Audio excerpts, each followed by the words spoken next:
नीतीश कुमार अति पिछड़े समाज के साथ एक तरह से मजाक करने का काम कर रहे हैं। रिपोर्ट आने के बाद यदि कमीशन कोई बनाए थे, जबकि सुप्रीम कोर्ट ने स्पष्ट तौर पर कहा कि डेडिकेटेड कमीशन बनाना है और नीतीश कुमार जी ने ईबीसी कमीशन बनाया, जो कि इनके ही पार्टी के पदाधिकारी लोग उसमें ईबीसी के मेंबर और अध्यक्ष बनाए गए।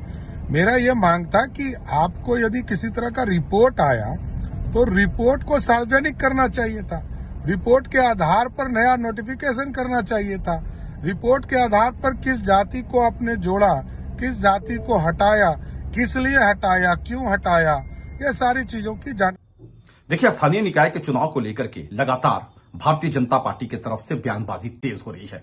वो नहीं चाहते हैं कि बिहार में पिछड़े अति पिछड़ों को हम स्थानीय निकाय में आरक्षण दे दें, लेकिन एक चीज मैं भारतीय जनता पार्टी नेतृत्व को बता देना चाहता हूं कि बिहार में पिछड़े और अति पिछड़े का आरक्षण कोई नहीं छीन सकता है। भारतीय जनता पार्टी के नेताओं में जितनी हैसियत और ताकत है लगा ले, लेकिन सूबे में स्थानीय निकाय का चुनाव हो के रहेगा और वो चुनाव पिछड़ों और अति पिछड़ों के आरक्षण के साथ होगा।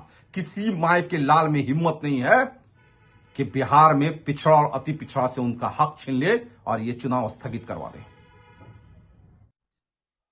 आप एनडीए और महागठबंधन के दो अलग अलग दलों के दो नेताओं का बयान सुन रहे थे।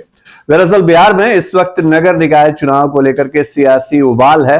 भले ही देश भर में गुजरात में हो रही वोटिंग की चर्चा हो रही है, लेकिन बिहार के अंदर चर्चा है तो सिर्फ और सिर्फ नगर निकाय चुनाव की।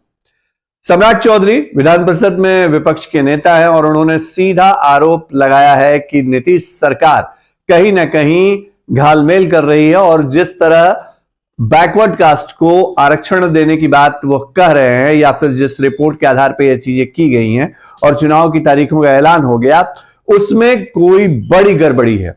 सम्राट चौधरी कह रहे हैं कि सरकार को यह बताना चाहिए था कि आयोग ने रिपोर्ट में क्या अनुशंसा की। सरकार को यह भी बताना चाहिए था नोटिफिकेशन के जरिए कि अगर किसी जाति को हटाया गया उस कैटेगरी से तो किसे हटाया गया और किन सीटों पे किसे जो है वो कह सकते हैं कि किसके लिए रिजर्व रखी गई। एक तरफ सम्राट चौधरी सरकार की कार्यशैली के ऊपर सवाल उठा रहे हैं तो वहीं दूसरी तरफ हिंदुस्तानी अवाम मोर्चा के राष्ट्रीय प्रवक्ता हैं दानिश रिजवान।